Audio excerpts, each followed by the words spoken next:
Yes, right here. Yes, welcome my people. It's your boy Junior, aka publisher, creator, motivator, I'm Mr. Boom. You know that I love you from beginning to the end. Now, as you see, this is a true story. This is a hit story. And this is a face-to-face. Oh my gang. Umunsi ndaje kugira ngo tuganire n'abantu mwese mukurikirana Junior Kai nagarutse cyane n'imyidagaduro umunsi ku munsi tubagezaho nganira n'abantu runaka twigiye kwirebera abantu hirya no hino tugenda tuganira twumva amakuru twumva vibes ziri mu gihugu. And of course ndagira ngo nshimire abanyarwanda mwese mwabaye ku munsi wo ku cyumweru ubwo His Excellency yarahiraga. And ndagarutse kugira ngo twongere twiganirire namwe abantu mwese mwishimiye kuba twaratoye muzehe wacu akaba yanarahiriye kuyobora igihugu cyacu.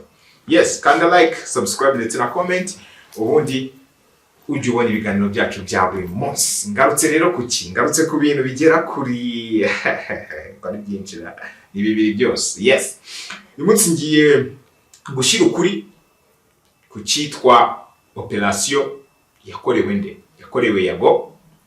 Ngarutse gushyira ukuri ku cyitwa operation yakorewe Sikosa, akaba ari indirimbo ya Tiger B Element ndetse na Kevin Kade. Yewe ibintu bikomeye cyane. Mu minsi ishize rero abantu benshi ibinyamakuru bigiye bitandukanye abakorera ku muyoboro wa YouTube benshi bagiye batandukanye bagiye bacuruza, bagiye babona views, bagiye babona amafaranga binjiza kubwo kuvuga izina Yago Pondat. Ni izina ikomeye hano iwacu, ni izina buri wese ahora avuga, ariko kimwe cyo gukintu nje kuvuga uyu munsi nuko nabonye ko abanyarwanda mukunda Pondat, nuko nabonye ko abanyarwanda mukunda Yago ndetse n'ibikorwa bye. Mwese byarabagaburiye, nta n'umwe utarabonye amafaranga. Umuntu wese ukora kuri YouTube uyu munsi arimo arahembwa ku bwa Yago, nanjye nje guhembwa kubwo kuvuga izina Yago. Yes, icyo bivuze nta kindi rero nuko n'umwe mu bantu bafitanye beef n'abantu bagiye batandukanye. Abo bantu rero ni abantu bagera kuri batatu bafitanye beef zikomeye cyane hano mu gihugu. Abantu mujye mwumva naho byaturutse. Yago Pondat afitanye beef n'uwitwa Murindahabirene nyiri MI Empire, afitanye ikibazo n'uwitwa DJ Brian ariko nibaza n'icyo bapfa. Afitanye ikibazo n'uwitwa Jihad. Ibi ni ibintu bikomeye cyane. Hiyongeraho n'urundi rupeta akora yita ngo n'urupeti ngira ngo yitwa Tycoon, nawe n'umwe mu bantu bagenda kuri Yago cyane. Abo ni bamwe mu bantu bagenda kuri Yago Pondat mu bikorwa bye byose bya buri munsi. Ikintu gitangaje nuko bakurikirana ibiganiro bye bakabirayikinga bakanateraho comment kugira ngo wumve nuko ibintu biba bikomeye. Nta kindi gusa baba bashaka amazimwe yo kujya kuvuga ngo bavuge izina nabi, bavuga izina bajyanduze, baricishemo imirongo. Ariko wa mugani wa Yago big energy na hantu zijya zibura. Jya mbibona cyane rero umuntu witwa DJ Brian na Yago, uriya njya nibaza ikintu Yago Pondat apfa n'aba bantu. Ahanini naje gusanga ko abanyarwanda muri rusange batari mu bintu bijyanye na entertainment, batari mu bintu bijyanye na showbiz, nta kintu bashobora gupfa na Yago Pondat. Ahubwo babantu mufite icyo muhuriyeho, abo banyamakuru, abo bahanzi, nimwe muba mufitishaza uno musore kabisa. Ni umusore ukora ibintu byo wamugani nk'uko abiririmbye ngo suwejo umugambi w'Imana niyo ndi kuvuga. Ntago ari uwejo koko, ntago ari uwejo habe na gato.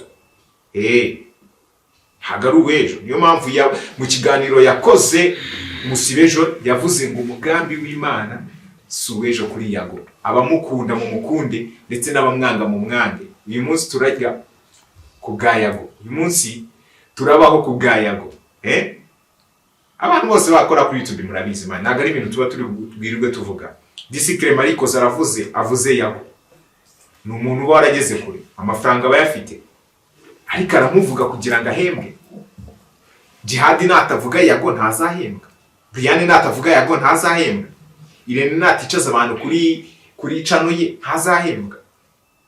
Nkarangiza ngo ibigambo gusa ntazi iyo biturutse.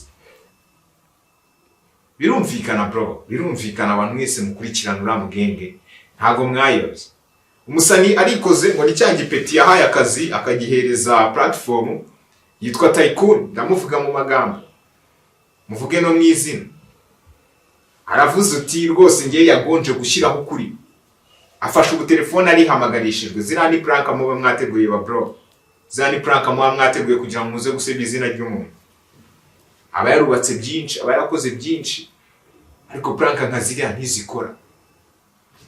Agiye kuri Disclaimer aricara avuze, azi n'ibintu aba yaratangaje kuri Instagram ye. Mu minsi yashize nashyize akantu kuri Instagram ka Tycoon, arimo atuka Yago, arimo avuga amagambo mabi. Bro, umuntu akugirira neza, ariko imaje gutera imbere ntiwibuka ko yakugiriye neza, ugatangira kumwitura ibindi ntazi. Abanyarwanda dukunda Yago, namwe mufite aho muhuriye nawe, abantu mukunda showbiz, ntago muzabana neza na Yago, ariko abanyarwanda basanzwe twikurikiranira ibikorwa byanyu tuzamukunda bitewe nuko atugezeho indirimbo. Ramutipe ni hatari bro, nakunze n'akantu yavuze, ibyo birabareba bro, abamwanga ibyo birabareba. Yes, nari ndi kuri Yago, ndimo niganirira, nivugiraga, mbavuga nitambukira murabizi, ariko reka nje ku ndirimbo yitwa Sikosa. Iba ari indirimbo, iba ari ibikinisho, nibyo nayobewe. Abayikoze Kevin Kandara avuga ati ndahuza abahanzi batatu, The Ben, Tiger B, izina rikomeye hano mu Rwanda, ndetse na Element, ni umwe mu baproducer bakomeye bagiye batwara ibihembo bigiye bitandukanye hano mu Rwanda. Ni umwe mu baproducer bakora indirimbo zikafata hit cyane, ni umwe mu baproducer bakorera abahanzi bafite izina riremereye. Ntekereza ko Kevin Kandara byari ibintu bikomeye cyane guhuriza The Ben na Element mu ndirimbo imwe, kandi murabizi ko The Ben uyu munsi wa none ntaribo afite akoreramo, ariko Element murabizi ko aturuka muri 1.55 AM. Hari nacyo kibazo gihari uyu munsi ku ndirimbo Sikosa, barimo baratukana, barimo barapfubusa. Abo bro, ntago muzi umushoramari bro. Abantu mwize business ngira ngo mureta mufata. Coach Gael avuye muri United States, avuye kurya amafaranga abazungu arayabonye, aravuze ati nje gushora mu muziki nyarwanda. Warangiza ukasukinira mani. Gira mu minsi yashize mwabibonye ko hanze hasohotse ibijyanye na contract ya Element. Iriya ni contract yasinanye na 1.55 AM, ari nabyo byatumye Coach Gael amusaba kuba yakura amajwi muri iriya ndirimbo.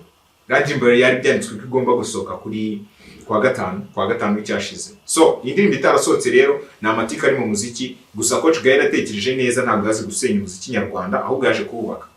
Yakarebye uburyo bicara bakaganira impande zombi, bakaganira ubundi bagahuza. Element akaba yakora iriya ndirimbo, cyane ko ari umupeto ugishaka kugera kuri byinshi, ni umupeto ukifuza kugera kure harenze aho yageze. Yes, birumvikana. Nawe ubwawe ushobora kubitekereza, nawe ubwawe ushobora kubikora. Umuziki uyu munsi nituwuzanamo beef cyane kurenza ibikorwa, iyo ni zero. Ariko umunsi twakoze ibikorwa byinshi kurenza beef, bizaba ari ibintu byiza cyane. And of course abanyarwanda benshi bahora bibaza ngo kubera icyo umuziki ari uhoramo beef. Niturumva muri football harimo beef zikomeye cyane, niturumva mu yindi myidagaduro harimo amabeef akomeye, ariko always mu muziki ni usanga hateje ikibazo kuri YouTube. Abantu cyane mukurikirana YouTube, abantu mukurikirana Isiboradari baba bavuga amatiku gusa, nta kintu kizima baba bavuga. Yago Pondati yafashe igihugu cyose baramuvuga, ntibavuga Israel Mbonyi wagiye gukora ibitaramo hanze y'igihugu. Why not? Ibyo mu bitekerezo ni iterambere ryacu riri gusubira hasi bitewe n'ibintu byinshi turi kugenda twumva by'amatiku. Ntago ibyo si ibintu bizima mani. Gufata indirimbo ya The Ben warangiza ukavuga uti indirimbo ndai droppings out. Yewe gaye, ntago ari ikintu kiri cool. Irani indirimbo bizafata hit. Murabizi ko mbakunda, kandi murabizi ko mbifuriza ibihe byiza umunsi ku munsi. Reka tuzasubire turi kuganira kuri ya matiku ahoraho, ya matiku. Amatiku ni yacuruza, maje kubibona, nanjye ngiye kuzajya buri munsi bakubita itiku. Yeah man. Thank you so much cameraman. Fuck you.